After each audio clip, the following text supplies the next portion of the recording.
voici arrivés juste en dessous de Grasse, à Mouans-Sartoux. Ici, l'association Les Fleurs d'Exception du Pays de Grasse porte un projet unique, l'aromatique Fab Lab, pour la réhabilitation de savoir-faire liés au parfum, pour la préservation du foncier agricole et pour la formation et la transmission de savoirs rares à l'échelle mondiale. Suivez-moi et allons voir ce qui s'y passe.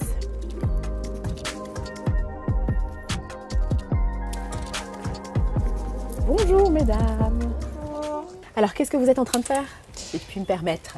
Donc, nous sommes en train de préparer des boutures de jasmin grandiflorum avec des tiges que nous avons été prélevées au champ tout à l'heure. D'accord.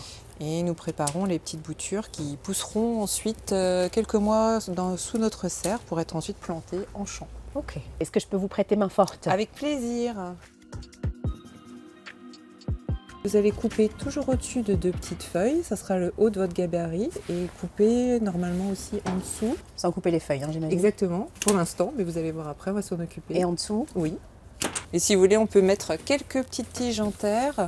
Il suffit de les plonger dans la terre. Et ensuite, on va les entreposer sous notre serre. Ah oui, on n'a plus du tout la même taille, effectivement.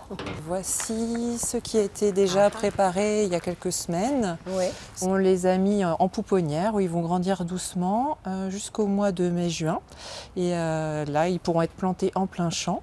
Durant l'été, ils pourront déjà commencer à produire quelques fleurs de jasmin, mais leur vraie production, ça sera dans quelques années. Il faut quand même leur laisser un petit peu de temps pour grandir.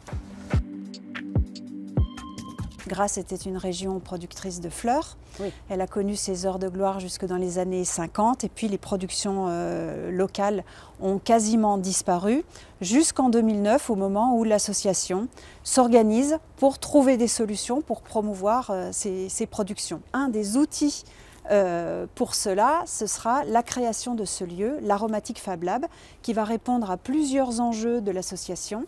Le premier enjeu, ça va être de multiplier nos propres plants, parce que pour pouvoir avoir de la fleur, il faut d'abord avoir des plants. Bien sûr. Ça veut dire se réapproprier des savoir-faire qui avaient disparu, qu'on ne connaissait pas non plus et qu'il a fallu aller chercher. Le deuxième axe important ici, c'est la transmission des savoir-faire. Pour devenir producteur de fleurs, eh bien, il faut apprendre toutes les techniques liées à la culture des fleurs. C'est aussi un lieu de recherche et développement. On essaye d'ouvrir ce lieu le plus possible à tous les acteurs de la filière pour que tout le monde y trouve son compte et pour qu'on puisse nourrir cette dynamique grassoise. Donc c'est une parcelle qui a été plantée en 3 fois. Vous voyez dans le fond les grands plants qui ont été plantés en 2020. D'accord. Ensuite, nous avons quelques rangées qui ont été plantées en 2021.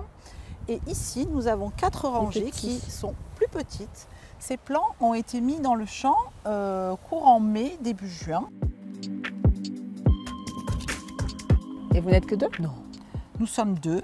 Et nous avons tout au long de l'année des stagiaires qui viennent de différentes écoles. En période de pointe, désherbage ou cueillette, nous faisons appel à des travailleurs saisonniers qui ont pu suivre une formation ici en local qui vise à permettre l'emploi de ces travailleurs saisonniers sur toute l'année. L'aromatique Fab Lab a été labellisée manufacture de proximité en 2021 par l'ANCT dans le cadre du programme Nouveaux lieux, nouveaux liens.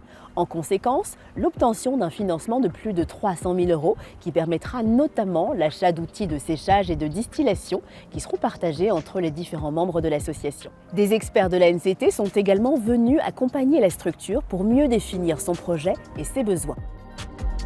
Le Fab Lab, eh bien, il s'inscrit vraiment au cœur de ce territoire et il réunit les producteurs de ce territoire. On a une activité qui représente finalement très peu parce que nous sommes peu de producteurs, mais ce qu'il faut bien prendre en considération, c'est que derrière il y a toute la filière parfum locale et puis en bout de course il y a tout le tourisme que draine cette région et qui est évidemment très féru de fleurs et de culture traditionnelle locale.